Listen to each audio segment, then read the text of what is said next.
समझाएं sir global market का mood.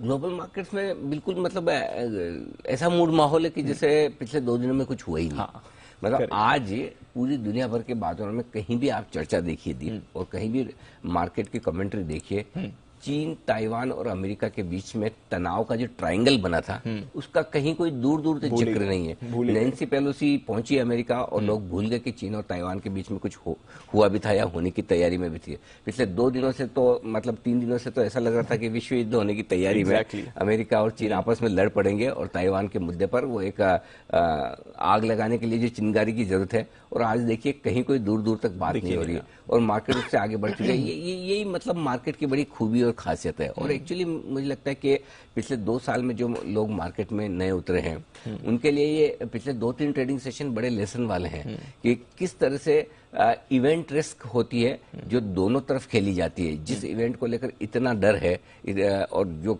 अगर चाहें तो इतनी बड़ी इवेंट हो सकती है वो कि वो पूरे दुनिया भर के बाजारों को तहस नहस कर दे, लेकिन उससे हटकर बाजारों का जो रिएक्शन है उसके विपरीत इतना मजबूती के साथ ये देखने और समझने वाली चीज है। exactly. इसका मतलब ये कि बाजार जो आप और हम सोचें जरूरी नहीं कि वैसा ट्रेड करे, पहली बात। और अगर वैसा ट्रेड करे भी तो जरूरी नहीं कि जब हम सोचे तब वैसा ट्रेड करें। अगर समझिए पहली चीज तो ये कि डर है, लेकिन बाजार को कहीं कोई डर नहीं। इनफैक्ट आप ये भी कह सकते हैं कि काफी हद तक अमेरिका के बाजार हमारे ऊपर डिपेंडेंट हो चुके हैं कि हम 3:30 बजे कैसी क्लोजिंग देते हैं, क्योंकि कमोबेश उस तरह का ट्रेडिंग सेशन दिखता है। लेकिन दूसरी तरफ अगर हम ये सोचें कि तनाव हो सकता है, तनाव है, लेकिन उसके विपरीत बाजारों में तनाव नहीं। समझिए होगा भी तो ये कब होगा और बाजार उस पर कब रिएक्शन देंगे इसकी कोई गारंटी नहीं। तो कई बार ये होता है कि मार्केट में आपको जो आम धारणा है, आम सोच है, उसके विपरीत ट्रेड होते हुए नजर आते हैं। और उसकी क्लासिकल एग्जांपल कल और परसों के 2 ट्रेडिंग सेशन रहे जहां इतने तनाव के बावजूद बाजार फिर से मजबूती के साथ बंद हुए। इनफैक्ट कल बाजारों के, अमेरिकी बाजारों में तेजी के कारण 2 थे। एक, ताइवान की यात्रा कंप्लीट होने के बाद थोड़े तनाव में कमी किस तरह से, ऐसा नहीं कि चाइना भूल गया कि अमेरिका के बड़े प्रतिनिधि ताइवान आकर जो करके गए हैं, या अमेरिका भूल गया कि चाइना की तरफ से क्या कुछ हो रहा है। जी, खबरें आना बंद हो गई। हाँ, हाँ, मतलब चीजें खत्म नहीं हुई, बाहर आना कम हो गई या बंद हो गई। तो वो नेगेटिव खबरें नहीं सुनना भी अपने आप में एक बड़ी रिलीफ है। बिल्कुल सर, करेक्ट, बिल्कुल। एक आप है ना, मतलब फॉर एग्जांपल आपको मेडिटेशन करना है, एक बड़े शांत रूम में आप मेडिटेशन कर रहे हैं और हल्का फुल्का अगर बढ़िया वोकल म्यूजिक लगा हो, और एक ये कि आप मतलब है ना कोई बड़े भीड़ भाड़ वाली जगह में, या भले आप घर में भी हो लेकिन खिड़कियां खुली है, बाहर से शोर शराबा आ रहा है, रोड से गाड़ियों के हॉर्न की आवाज है, तो आप नहीं कर पाएंगे। तो जो वो कॉन्सेंट्रेशन है वो आपको जिस खराब खबरों के नहीं होने की वजह से जो बाजार का बनता दिख रहा है वो जबरदस्त है। लेकिन कल जो एक वजह तो ये हो गई कि आपको कोई नई खराब खबरें सुनने को नहीं मिली जी। दूसरी जो वजह थी वो अमेरिका की अपनी थी। 3 उनके जो गवर्नर्स हैं अलग अलग राज्यों के, और जैसा हम इस बार बात भी कर रहे थे कि इस हफ्ते सारे गवर्नर से अपने अपने हिसाब से अपने अपने बयान देंगे, जिसमें से हमारे फेवरेट जेम्स बुलार्ड साहब उनका भी बयान आया है। और सबके सब गवर्नर एक ही चीज कह रहे हैं कि अमेरिका में मंदी नहीं है। हाँ। और इस बात का कंफर्ट मार्केट ने लिया है। अच्छा, एक और इंटरेस्टिंग चीज है दीप, अगर उनको आप डिटेल में जाकर अंदर पढ़ें तो वो जो सारे के सारे गवर्नर कह रहे हैं कि अमेरिका में मंदी नहीं है, उसके साथ एक शब्द का इस्तेमाल कर रहे हैं, अभी। वो तो हमको पता है अभी नहीं है।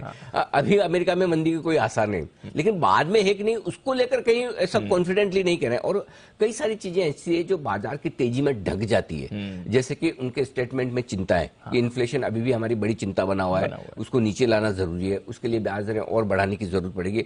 लेकिन क्या होता है, मार्केट का मूड माहौल ऐसा होता है, वो वैसे ही है ना, आपकी क्रिकेट टीम में 2 प्लेयर चल गए और वो अच्छा खेल गए और टीम जीत गई, तो बाकी 8 ने कुछ खराब किया, 2 ने कैच छोड़े, 2 ने गंदे तरीके से रन आउट हुए और 2 ने बैटिंग अच्छी नहीं की, खराब शॉट कर ले, वो सब दब जाते हैं क्योंकि आप जीत रहे। सेम चीज ये हुई कल अमेरिका में, तेजी हुई तो कई सारी चीजें ऐसी जो दब गई। मसलन ब्याज दरों को लेकर एक जो तरीका होता है जिससे आपको पता चलता है कि भाई अमेरिका की इकोनॉमी रेसेशन में जाने को तैयार है कि 10 साल के बॉन्ड यील्ड आपके कम है, ठीक है, 2 साल की ज्यादा है।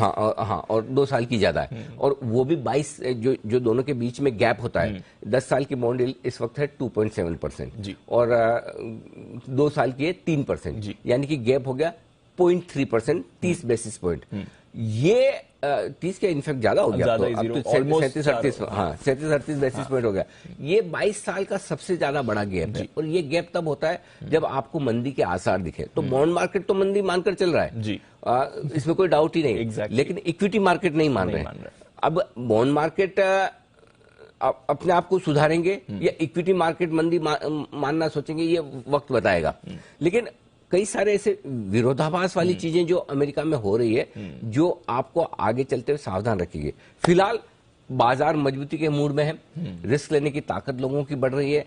लोगों को लगता है कि एक साल बाद फिर से ब्याज दरें चूंकि कम होनी ही है, जो इन्फ्लेशन को कंट्रोल में लाना है अगले 6-8 महीनों में ये काम हो जाएगा। तो मैं तो अगर एक साल से ज्यादा का व्यू है तो मैं क्यों ना अभी मार्केट में पैसा लगाऊं। और ज्यादातर भले हमारे इन्वेस्टर्स ट्रेडर्स आज कल परसों महीने 2 महीने का व्यू लेते हैं, लेकिन ग्लोबली इक्विटी मार्केट में फंड मैनेजर्स और बड़े लोग जो है वो 2 साल 5 साल का व्यू लेते हैं। और जिनको 5 साल का व्यू है उनको लगता है कि फिर साल भर में जब सब कुछ ठीक ही हो जाना है तो क्या मंदी की चिंता करना, क्यों नहीं लगाना। और दूसरी बात, जेब में पैसा है कहीं कहीं तो आपको लगाना ही होगा, तो फिर आपको लगता है इक्विटी मार्केट में। तो काफी इंटरेस्टिंग चीजें जो है अमेरिका में हो रही है। अब देखते हैं आगे किस तरह से डेवलपमेंट होता है। लेकिन फिलहाल एक अच्छी बात यह कि सारी बुरी खबरों को नजरअंदाज करके बाजार ऊपर जाने की कोशिश करे, जिसमें चाहे चाइना ताइवान की खबरें हो, चाहे आपके बॉन्ड यील्ड्स का इनवर्स कोरिलेशन होना हो। ये सब खबरों को अभी हम पीछे छोड़ चुके हैं, आगे की आगे देखेंगे। बिल्कुल आगे की आगे देखी जाएगी। फिलहाल बुरी खबर पर बाजार रिएक्ट कर रहे हैं, अच्छी खबर पर अच्छा रिएक्शन दे रहे हैं।